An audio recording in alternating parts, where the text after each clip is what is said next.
பிப்ரவரி மாதம் தேய்பிறை சஷ்டி தேதி நேரம் பார்க்கலாம். பிப்ரவரி 18ஆம் தேதி செவ்வாய்க்கிழமை வந்திருக்கு. முருகருக்கு உகந்த நாள் செவ்வாய்க்கிழமை வந்திருக்கு.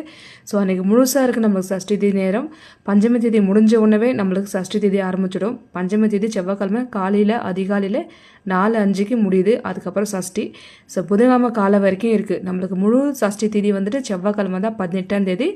தேய்பிறை சஷ்டி இது நம்ம எப்படி வாரங்கம்மன் கடன் பிரச்சனைக்கு வழிபடுறோமோ எல்லா பிரச்சனைக்குமே வழிபடுறோமோ அதே மாதிரி தான் சஷ்டி தேதியில் தேய்பிறை சஷ்டியில் முருகனை வழிபட்டாலும் கேட்டது கொடுப்பாரு. ஆனால் சோதிப்பார். ஆனால் கண்டிப்பாக கொடுப்பார் நீங்கள் கேட்டது.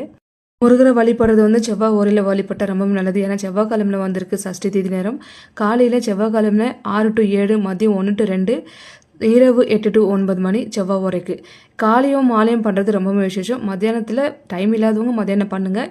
டைம் இருக்கிறவங்க காலையில் பண்ணுறது நல்லது, இரவு நேரத்தில் பண்ணுறது நல்லது. பிரம்ம முகூர்த்தத்தில் வழிபட்டாலும் இன்னமும் விசேஷம்தான்.